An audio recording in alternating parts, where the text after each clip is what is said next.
Hello, আসসালামু আলাইকুম বন্ধুরা, কেমন আছেন সবাই? তো আজকে হলো ঈদের পরের দিন। আমরা আমাদের কাজিনদেরকে নিয়ে বের হয়ে গেছি আশেপাশে বিভিন্ন এলাকা বা জায়গায় একটু ঘুরতে, কিন্তু গরমের আর্দ্রতা অনেক বেশি ছিল, তার জন্য আমরা অটোকেই বেছে নিয়েছি। পরে ভাবলাম ভ্যানে না ঘুরলে কোনো মজা নাই। মিষ্টি রোদ এবং বাতাস খেতে খেতে আমরা যাচ্ছি ঝালপাড়া ব্রিজের দিকে। তো ওই ব্রিজটার উপরে আসলে উঠতে পারিনি, কারণ অনেক রোদ, অসহ্য লাগতেছিল।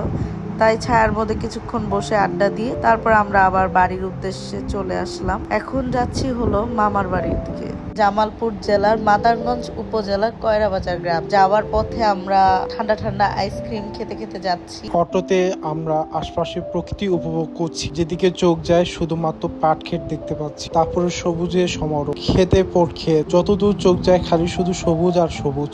এখন দেখতে পাচ্ছেন একটা স্কুলের বিল্ডিং, যেখানে আমার মায়ের হাতে খড়ি শুরু হয়। বুঝি দেখা যাচ্ছে আমাদের মামার বাড়ি, সামনেই সবুজের ধান ক্ষেত। মামার বাড়ি পৌঁছেই ছোট মামার ছোট ছেলেকে আমরা পেয়ে গেলাম আদর করার জন্য।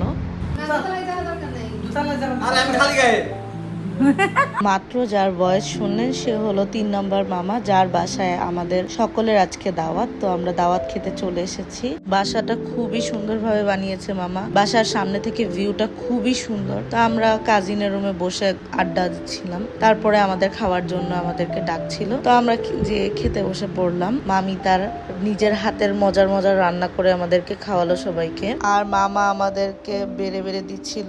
দেখুন আমার ছোট্ট দেবর কি সুন্দর যত্ন সহকারে আমাকে সালাদ বেড়ে দিচ্ছে। মেনুতে ছিল পোলাও, রোস্ট এবং ডিম ভুনা, আলু ভাজা এবং গরুর মাংস, সাথে দই। তো আমাদের খাওয়ার পর পরের ব্যাচ বসছে খেতে।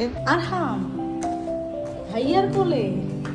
খাওয়া দাওয়া পর্ব শেষ করে চলে আসলাম আরেক মামার বাসায়। উনি হলো 2 নম্বর মামা। তো উনি বিশাল বড় মুরগির খামার করেছে, অনেক বড় এরিয়া জুড়ে। তো ভালোই ডিম পায় মুরগিগুলার, আর এদের পিছনে অনেক ইনভেস্টমেন্টও আছে। তো ওনার বাড়ির উঠানে যেতেই দেখি গন্ধরাজ ফুলের গাছ, খুবই সুন্দর সুবাস ছড়াচ্ছিল। বাড়ির উঠোনে আম গাছ ভর্তি আম, আর এই তো এরিয়াটা দেখতে পাচ্ছেন, এই এরিয়াটা জুড়েই ওনার ফার্ম। পেয়ারা গাছেও পেয়ারা ধরে আছে, কাঁঠাল গাছ ভর্তি কাঁঠাল, মানে কোনো কিছুর অভাব নেই মাশাআল্লাহ। সারাদিন ঘোরাঘুরি দাওয়াত খাওয়া শেষ করে ছোট মামার বাসায় এসে রেস্ট নিতে গিয়ে ঘুমিয়ে গেছিলাম। তো সন্ধ্যার সময় উঠে তারপর রাতের বেলা কাজিনদের সাথে বসে আড্ডা দিয়েছি। রাতে আবার কারেন্ট ছিল না, আর গরম তো অনেক ছিল। তারপরও সময়টা খুব মজা করেছি, এনজয় করেছি। আজকের মতো এই পর্যন্তই, দেখা হচ্ছে নেক্সট ভিডিওতে। আল্লাহ হাফেজ।